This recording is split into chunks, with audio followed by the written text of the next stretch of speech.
जय हिंद साथियों, आप सभी का स्वागत करता हूं आप सभी के अपने चैनल एससीएस क्लासेस में। साथियों, आज की इस ताबड़तोड़ क्लास में टॉप लेवल के हिंदी के प्रश्नों को करेंगे, प्रैक्टिस सेट के माध्यम से करवाने वाला हूं। अगर आपने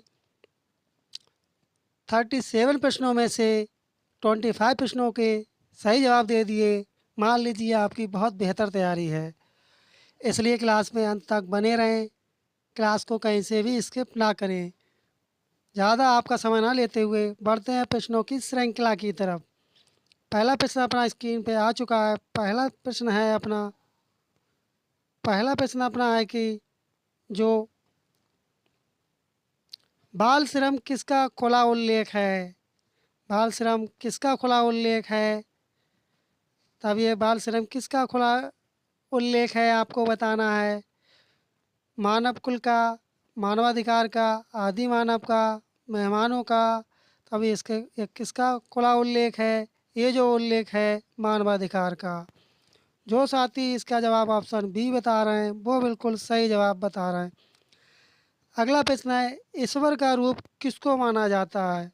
ईश्वर का जो रूप होता है वह किसे माना जाता है। बूढ़ों को, कलाकारों को, बच्चों को, नौकरों को। जो ईश्वर का रूप माना जाता है, आपने सुना होगा कि ईश्वर जो होते हैं साक्षात बच्चों में बसते हैं। बच्चे जो होते हैं ईश्वर का रूप होते हैं। इसलिए ऑप्शन सी वाला है इसका सही जवाब हो जाएगा। बढ़ते हैं अगले प्रश्न की तरफ। अगला प्रश्न है कि बच्चे आज के परिवेश में कौन सा कार्य कर रहे हैं। क्या अध्यापक का कर रहे हैं, चपरासी का, प्राचार्य का। ये तीनों गलत हो जाएंगे और घरेलू नौकर ऑप्शन डी वाला आपका सही जवाब हो जाएगा। अगला प्रश्न है कि भारत सरकार द्वारा बच्चों के उत्थान के लिए क्या कार्य किए जा रहे हैं या क्या किया जा रहा है आपको बताना है। तब इसके लिए क्या का किया जा रहा है आपको बताना है। जो साथी इसका जवाब ऑप्शन ए दे रहे हैं, अनेक योजनाओं का प्रारंभ किया जा गया है। किसके द्वारा, सरकार के द्वारा। इसलिए इसका सही जवाब हो जाएगा ऑप्शन ए वाला। बढ़ते हैं अगले प्रश्न की तरफ। अगला प्रश्न है कि गरीब बच्चे सबसे अधिक शोषण का शिकार हो रहे हैं। अर्थ के अनुसार इसका भेद है। इसका भेद क्या होगा। निषेधवाचक चक्र, प्रश्नवाचक चक्र, विधानवाचक या संदेहवाचक होगा। जो साथी इसका जवाब सी दे रहे हैं, विधानवाचक, वो बिल्कुल सही जवाब दे रहे हैं। अगला प्रश्न है कि घाट घाट का पानी पीना, मुहावरे का अर्थ बताना है। साथियों, आपको मुहावरे के 2-3 प्रश्न देखने को मिलेंगे, इसलिए मुहावरों को अच्छी तरह से देख लें। तब इसका सही जवाब क्या होगा। जो साथी इसका जवाब ऑप्शन ए बता रहे हैं, बहुत अनुभवी होना। घाट घाट का पानी पीना, बहुत अनुभवी होना। ऑप्शन ए वाला इसका सही जवाब हो जाएगा। अगला प्रश्न है कि गरल का विलोम क्या होता है। किसका विलोम बताना है आपको। गरल का विलोम बताना है। सुधा होता है, बिरल होता है, सबल होता है या सरल होता है। तब इसका विलोम क्या होगा। इसका विलोम होगा सुधा। ऑप्शन ए वाला इसका सही जवाब हो जाएगा। अगला प्रश्न है, निम्नलिखित में से कौन सा शब्द शुद्ध है। आपको बताना कौन सा शब्द ऐसा है जो शुद्ध रूप से लिखा गया है। ये कौन सा शब्द शुद्ध रूप से लिखा गया, ये लिखा गया है शमशान। ऑप्शन सी वाला इसका सही जवाब हो जाएगा। अगला प्रश्न है, किस समूह में सभी शब्द बसंत के पर्यायवाची हैं। किसके पर्यायवाची हैं, बसंत के पर्यायवाची हैं। तब ये किस में है, ऋतुराज है, गोविंद है, धनपति है, ये नहीं है। मधुमास है, ऋतुपति है, मदन है। तब कौन सा ठीक हो जाएगा। इसका दूसरा वाला आपका ठीक हो जाएगा। ऑप्शन बी वाला इसका सही जवाब हो जाएगा। बढ़ते हैं अगले प्रश्न की तरफ। अगला प्रश्न है, चड़क का तद्भव बताना। किसका तद्भव बताना। चड़क का तद्भव बताना है आपको। तब चड़क का तद्भव क्या होता है। जो साथी इसका जवाब चना बता रहे हैं वो बिल्कुल सही जवाब बता रहे हैं। ऑप्शन सी वाला इसका सही जवाब होगा। निम्न में एक भाववाचक संज्ञा है। आपको बताना भाववाचक संज्ञा कौन सी है इनमें। स्पष्ट है, शिष्ट है, सौंदर्य जो है आपकी, सौंदर्य जो आपकी है, ये एक भाववाचक संज्ञा है। जिन साथियों ने सेशन को शेयर ना किया वो साथी सेशन को शेयर कर दें और वीडियो को थम्स अप कर दें। अगर उनका किसी प्रकार का कोई फीडबैक या सजेशन हो तो कमेंट बॉक्स में अवश्य बताने की कृपा करें। काव्य शोभाकरान धर्मान अलंकारान पृछते। यह अलंकार की परिभाषा किसने दी थी, आपको बताना है। ये किसने दी थी, ये जो परिभाषा दी थी दंडी ने दी थी। ऑप्शन ए वाला इसका सही जवाब हो जाएगा। अगला प्रश्न है, कर्तव्यपरायणता में कौन सा समास है, आपको बताना है। इसमें कौन सा समास होता है। इसमें समास होता है सप्तमी तत्पुरुष। ऑप्शन डी वाला इसका सही जवाब हो जाएगा। अगला प्रश्न है, निम्न पंक्तियों में से कौन सा अलंकार, को तुम है घनश्याम हम तो वर्षों कित जाएं, नहीं मनमोहन है प्रिय फिर क्यों पखरात जाए पाए। तो अब इसमें कौन सा अलंकार होगा, आपको बताना है। इसमें आपका होगा वक्रोक्तिक अलंकार। ऑप्शन ए वाला इसका सही जवाब होगा। अगला प्रश्न है कि अगला प्रश्न है कि निम्न में से एक मिश्र वाक्य है। कौन सा वाक्य है, मिश्र वाक्य है। तब कौन सो को मिश्र वाक्य है, आपको छाट करके बताना है। ये मिश्र वाक्य आपका है, आशा है कि वह 2-4 दिन में आ जाएगा। ऑप्शन डी वाला इसका सही जवाब हो जाएगा। बढ़ते हैं अगले प्रश्न की तरफ। अगला प्रश्न है कि सूर्य और शक्ति नामक निबंध के रचनाकार कौन है। इन निबंध के रचनाकार कौन है, किसके, शून्य और शक्ति के निबंधकार कौन है, आपको बताना है। इसके कौन है आपको बताना है। तब इसके कौन है, जो साथी इसका जवाब ऑप्शन सी बता रहे हैं, सूर्यकांत निराला जी, सूर्यकांत त्रिपाठी निराला जी, वो बिल्कुल इसका सही जवाब दे रहे हैं। अगला प्रश्न है, दिग्भ्रम का संधि विच्छेद बताना है, क्या होता है। इसका संधि विच्छेद होता है दिक् प्लस भ्रम। ऑप्शन ए वाला इसका सही जवाब होगा। अगला प्रश्न है कि एक युग्म विपरीतार्थ है, तब कौन सा विपरीत है जिसे विलोम शब्द कहते हैं, वह कौन सा होगा। वह होगा क्रिय विक्रय। क्या हो जाएगा, क्रिय विक्रय। बढ़ते हैं अगले प्रश्न की तरफ। अगला प्रश्न है, बालिका अपनी कक्षा में शांतिपूर्वक बैठती हैं, वाक्य में शांतिपूर्वक शब्द है, तब क्या है शांतिपूर्वक शब्द। ये शब्द है रीतिवाचक क्रिया विशेषण का। ऑप्शन बी वाला इसका सही जवाब हो जाएगा। साथियों, आपको क्लास कैसी लग रही, कमेंट बॉक्स में अवश्य बताएं। अमृत के लिए सही पर्यायवाची वाले शब्दों की पंक्ति को चुनिए। तब कौन सी सही पंक्ति है, आपको यह बताना है। ये पंक्ति है सुधा अमीय सोम। ये किसके पर्यायवाची हैं, ये पर्यायवाची हैं अमृत के। ऑप्शन सी वाला इसका सही जवाब हो जाएगा। बढ़ते हैं अगले प्रश्न की तरफ। जिन साथियों ने चैनल को सब्सक्राइब नहीं किया है, वो साथी चैनल को सब्सक्राइब कर दें और नोटिफिकेशन बेल आइकन दबाना ना भूलें, जिससे उन्हें समय समय पर नोटिफिकेशन मिल सके। किस वाक्य में अपादान कारक है, आपको बताना। मुझे अपनी कमाई से खाना मिलता है, क्या इसमें अपादान कारक है। नहीं, इसमें अपादान कारक है। साधुओं की संगति से बुद्धि सुधरती है, ये भी नहीं है, इसमें भी नहीं है। नर्मदा अमरकंटक से निकलती है, अर्थात नर्मदा जो नदी है वह अमरकंटक से निकलती है, अर्थात वो अलग होती है, तो क्या हो जाएगा, अपादान कारक।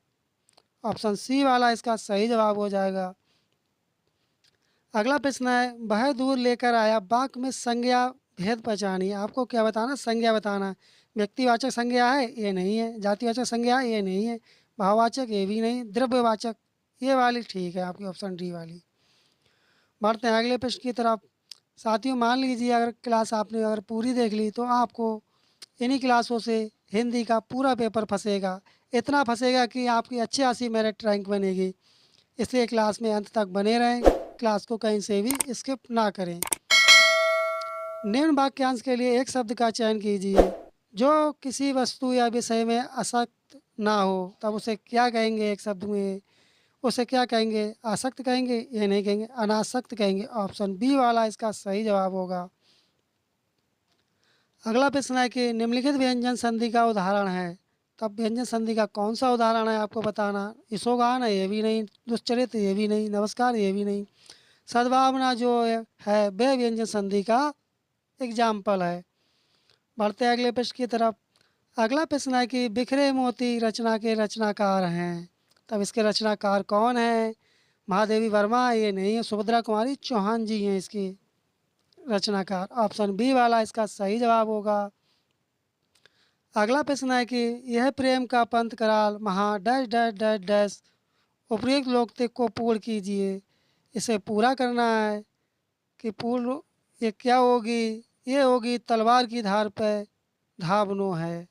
ऑप्शन बी वाला जो साथी इसका जवाब दे रहे हैं वो बिल्कुल इसका सही जवाब दे रहे हैं। मुझे उम्मीद है कि आप 37 प्रश्नों में से 25 प्रश्नों के जवाब सही देंगे। अगला प्रश्न है गृह प्रवेश में कौन सा कारक है? अधिकरण कारक, संप्रदान कारक, अपादान तत्पुरुष या संबंध तत्पुरुष। जो साथी इसका जवाब अधिकरण कारक, अधिकरण तत्पुरुष बता रहे हैं वो बिल्कुल सही जवाब बता रहे हैं। अगला प्रश्न है कि निम्न पंक्तियों में से कौन सा छंद बिनु संत संग विवेक न होई राम कृपा बिनु सुलभ ना सोई। सतसंगति मुद मंगल मूला सोई फल सिद्धि सब साधन फूला। तब इसमें कौन सा होगा? क्या ये दोहा होगा, सोटा होगा, चौपाई होगी या गीत का होगी?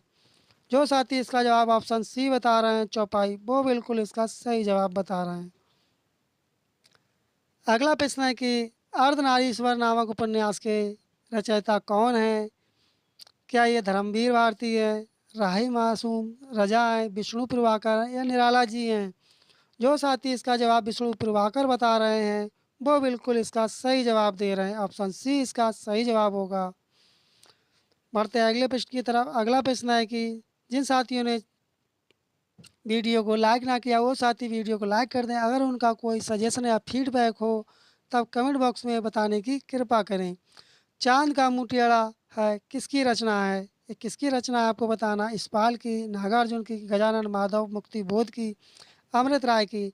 जो साथी इसका जवाब ऑप्शन सी बता रहे हैं गजानन माधव मुक्ति बोधक की वो बिल्कुल इसका सही जवाब बता रहे हैं। ऑप्शन सी इसका सही जवाब होगा। अगला प्रश्न है कि माता पिता में समास बताइए कौन सा होता है? माता पिता में कौन सा समास होता है आपको बताना है। तब इसमें कौन सा समास होगा?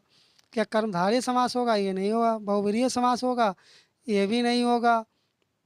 तब कौन सा होगा? तब आपका होगा द्वंद्व समास। ऑप्शन सी वाला इसका सही जवाब होगा।